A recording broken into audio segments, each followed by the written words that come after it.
Beware, boys and girls. Beware Bree Woods. It is no place for such young children. Monsters are lurking in its shadows, big and small, wicked and kind. They are brothers that roam these woods, 5 of them, looking to either guide or slay its travelers. Heed my warning and you might survive. Don't, and your death is almost certain. At the threshold stands the oldest, the harvester, the wisest and meekest of the brothers, who towers over all manner of man or beast, yet is more gentle than the morning dew. Perhaps you know of the harvester, who breaches the woods at dusk, who tills the fields as we sleep, and returns before the break of dawn. Yes, the harvester has brought good fortune to our land, but do not be deceived, children, for he offers no protection. He dares not cross his brothers, as not his brothers him, a blood bond that must never be broken between them. All he offers is his wisdom and guidance, for that is all he can give you before part ways. But take his words to heart and never forget, for the other 4 beasts are not as kind. Beware your surroundings, little ones, for the fiercest brother pursues you, the stalker, lurking in the trees and shrubs, hunting the prey that roams its woods. Yes, beware the stalker, for it shows no mercy. Like the lioness that watches over her cubs, or the hornets and bees that protect their hives, he thrives on an abdominal aggression fiercer than hellfire. When I was younger, we knew little of these beasts, believing them to just be that, beasts. To us, mindless and animalistic in their nature, and our actions were in accordance as such.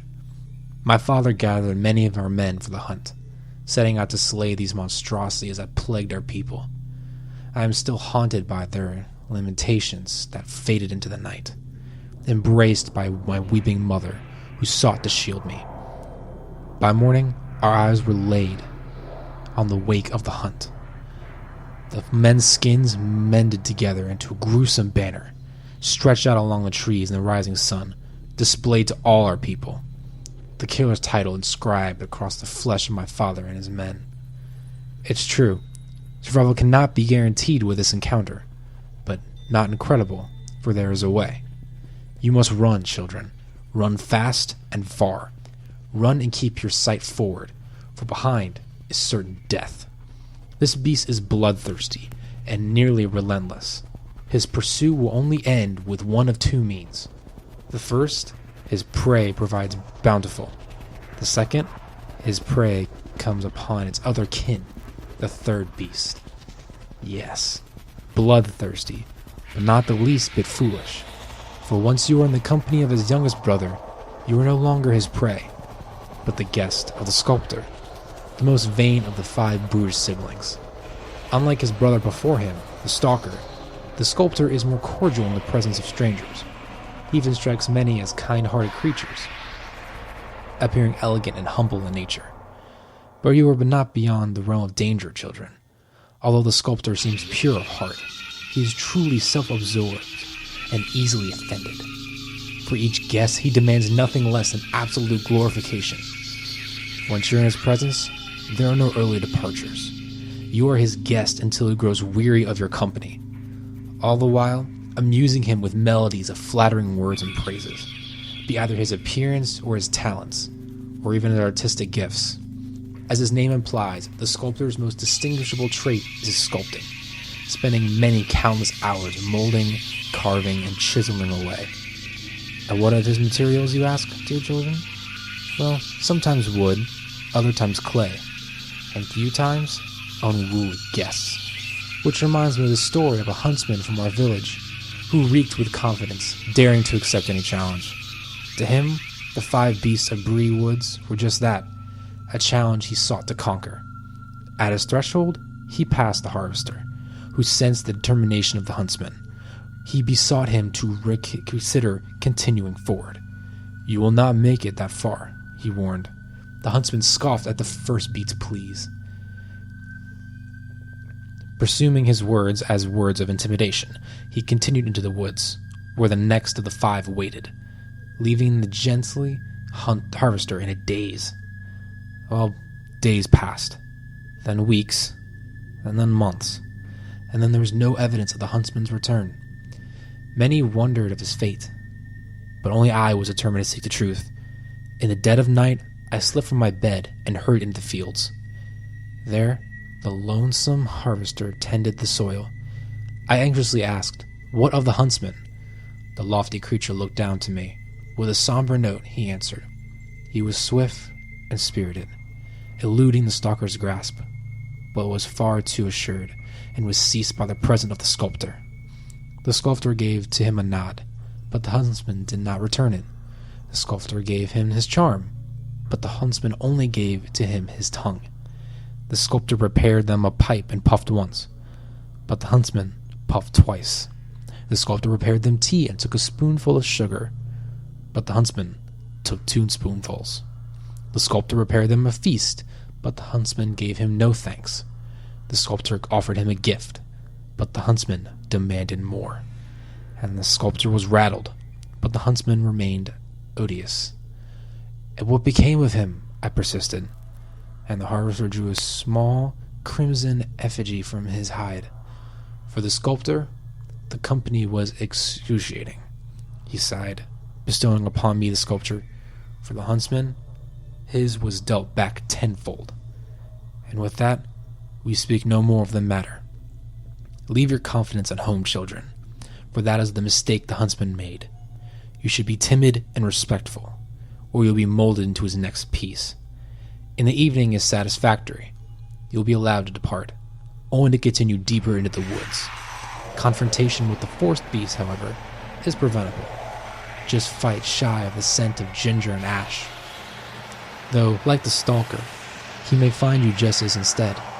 The brewer, the most debonked of the 5, a stumbling, bumbling, drunken brute, seeking to indulge himself with a lavish feast. He offers to all of his treasures of the wood his brew, a deceptive concoction, contrived to tempt any mortal, enticing them with a heavenly scent that is nearly irresistible. But you must resist, boys and girls. Do not take part in his drink. He cannot let it woo you. With only a droplet of the repugnant ale, you will fall into an eternal rest.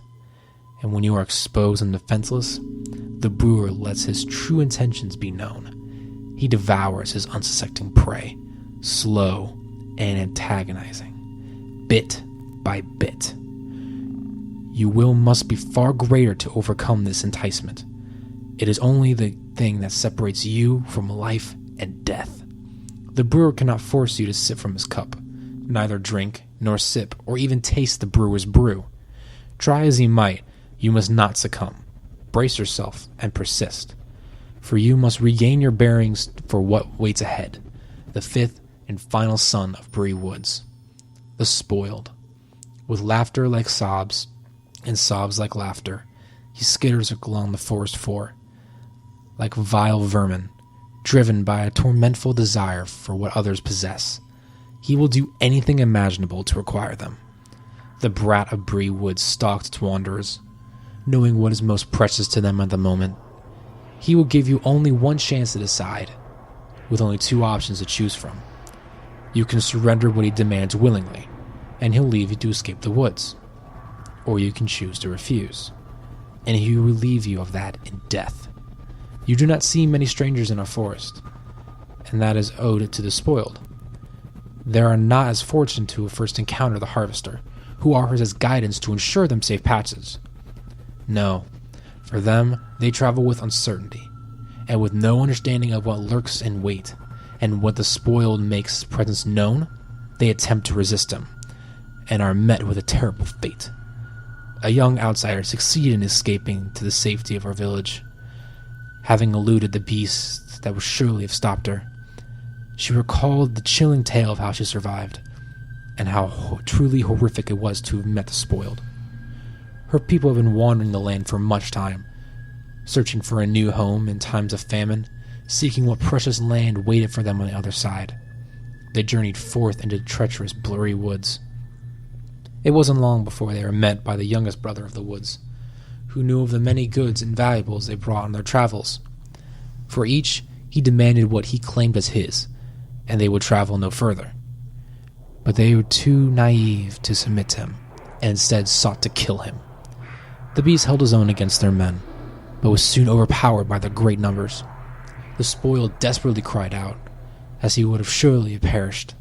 But then there came a fierce thunder in the woods, and ferociously from the woods came forth his brethren, the brewer, sculptor, stalker, and harvester. With wrathful intentions they struck fiercely, slaughtering those that harmed their helpless baby brother.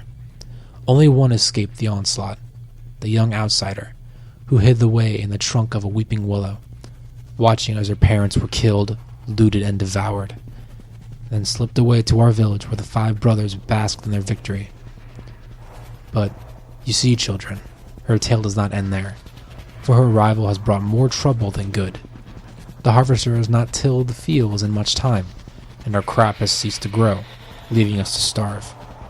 The brothers of Bree Wood have scorned and demanded from us atonement. What wrong have we done? We have stolen what that belongs to the spoiled. Tonight, children, we will atone for our sins. We will return with what we foolishly have taken. Tonight, sweet children, say us a prayer, for tonight we must go into the woods.